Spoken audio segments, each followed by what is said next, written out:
Perhaps no one is more closely associated with sexual harassment claims and public discrimination for speaking out than Anita Hill. During the Supreme Court hearings in the early 90s, she brought harassment claims against now Supreme Court Justice Clarence Thomas.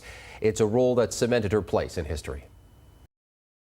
When Clarence Thomas was nominated to the Supreme Court in 1991, it was Anita Hill who alleged that he sexually harassed her years earlier when she worked for him in various government positions. But at the time, those claims were met with skepticism and a coast-to-coast media frenzy.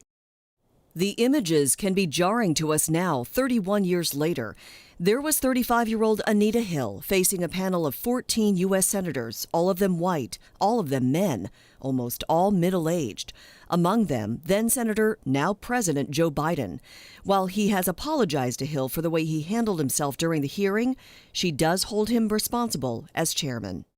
But today, Anita Hill's life work is about advocacy for women, teaching young minds, and fighting harassment in the workplace. And Anita Hill will be the keynote speaker at the Seattle, King County, Snohomish County YWCA virtual luncheon this week. She joins us now live this morning. Anita, great to have you with us this morning here on King 5 Mornings. It's wonderful to be able to speak with you. How has your life changed over the last 30 years and been shaped by the experience of making history by testifying in the 1991 Senate hearings? Well, like so many people who experience being a witness and telling their stories, my life was changed dramatically. And it continues to be changed and shaped in some ways. You know, I left my job teaching in a law school and moved to teaching in a school of policy because I wanted to know more. I wanted to work with this issue. I wanted people to be able to understand, to connect their experiences with the protections that they had, the legal protections, and the policy and legislative protections that I believe needed to come out of Washington.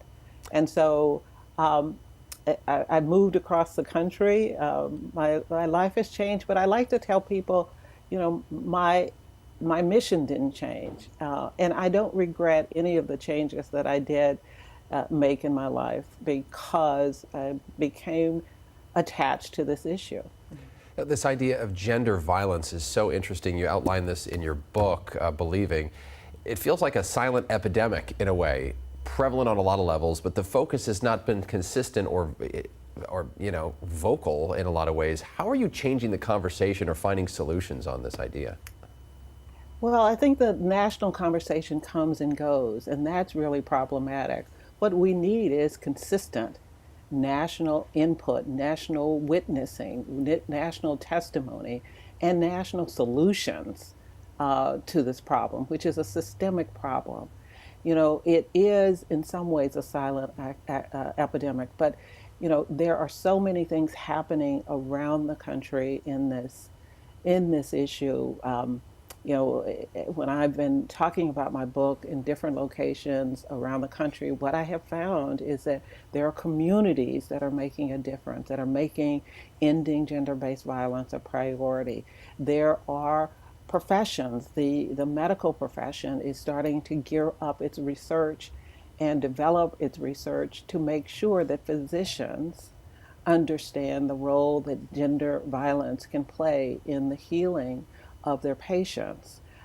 We have, you know, this morning I was watching C-SPAN, which not everybody does, but I do it mostly every morning, and I saw two governmental agencies, the Government Accounting Office and the VA, the National Veterans Administration's office, talking about what is going on with the VA to end sexual harassment. Mm-hmm. So there are conversations, and what we need to do is to put those all together at the highest level of our government, and I would say even into the White House, mm-hmm. and engage our leaders in those conversations. Yeah.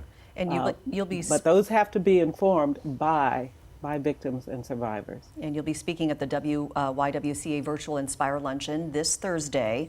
Why is its mission so close to your heart? Why is this important to you?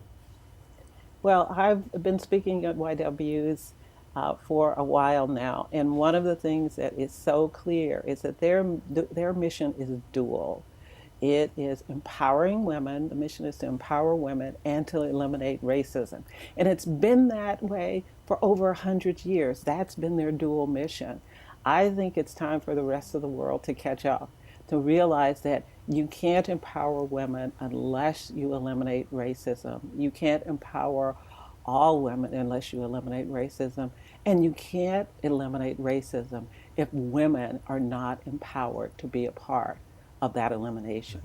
We could talk to you for a long time about this topic. It is so interesting. Before you go, have to ask, are you at peace with Justice Thomas still on the Supreme Court and with what he's doing lately? Well, I'm at peace with my own behavior, and that's all that I can then ask for. I'm at peace with the fact that I have testified, that I told the truth about my experience, that people have responded, and I'm so grateful to the people who have come forward since I did, and that's what I have to be at peace with. And I'm also very much at peace with the idea that change is coming. And so that's what I need to focus on, and that's where I am today. And we know you are a big part of that change. It's an honor to speak with you this morning, Anita Hill. We appreciate your time. Thank you.